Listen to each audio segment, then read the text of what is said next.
Assalamualaikum warahmatullahi wabarakatuh. Saya Lesia Adila Kania dengan NIM 20208304 dari Prodi Manajemen Fakultas Ekonomi Universitas Sarjana Wiyatata Mahasiswa akan mempresentasikan Supply Chain Management dari PT Internal Textile Group untuk memenuhi tugas dari mata kuliah Manajemen Operasional. Adapun biografi PT Internal Textile Group, yaitu PT Internal Textile Group adalah sebuah perusahaan yang bergerak dalam bidang pembuatan spray dan bed cover di Indonesia sejak tahun 1986.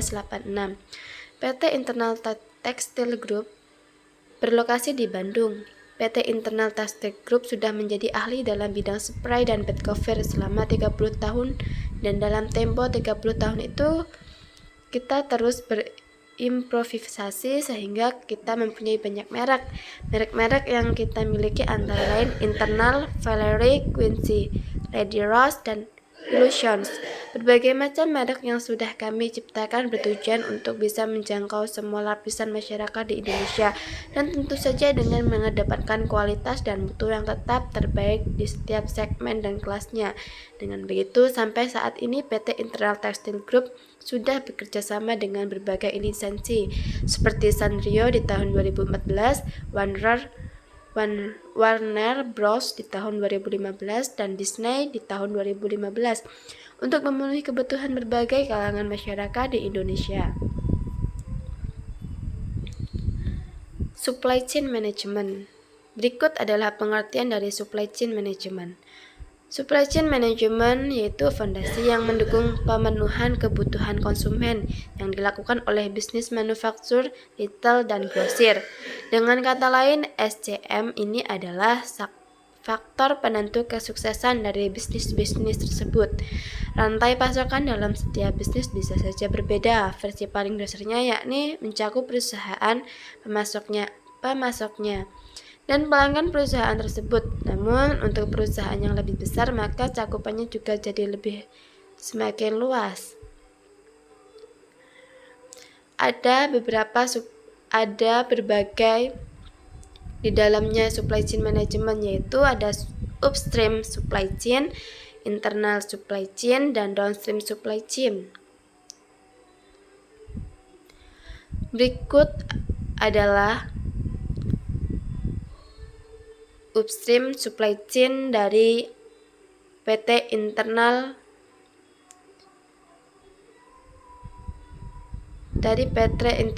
Textile Group. Untuk menghasilkan sebuah spray, sarung bantal, dan bed cover, tentunya PT harus mempunyai beberapa bahan baku yang diperlukan, seperti pemasok kain mendapatkan kain dari penghasil kain, yaitu perkebunan kapas.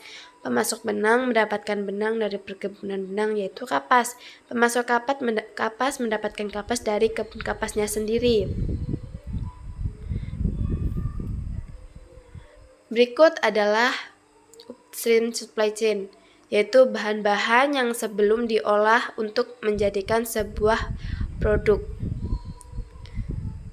Yang kedua yaitu internal supply chain, yaitu setelah itu para pemasok tersebut memberikan pasokannya ke dalam gudang yang selanjutnya akan dikirim ke pabrik.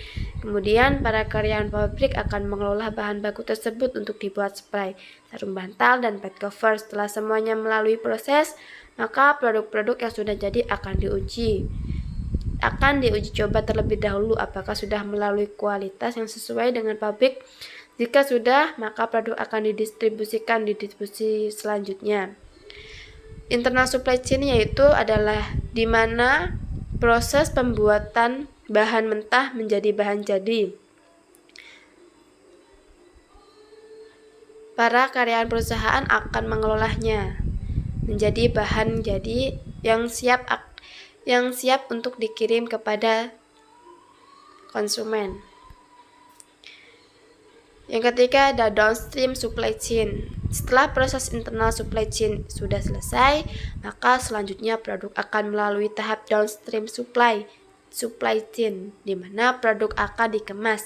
Di sini perusahaan membutuhkan bahan baku plastik yang akan dibuat tas dan sebuah kertas untuk membuat label produk.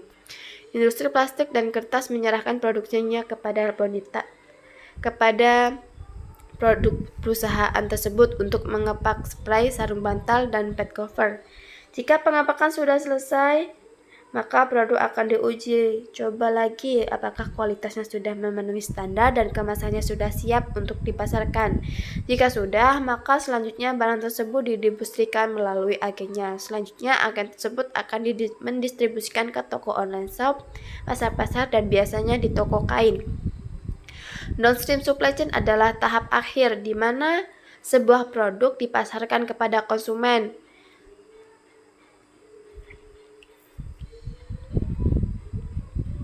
Sekian, terima kasih.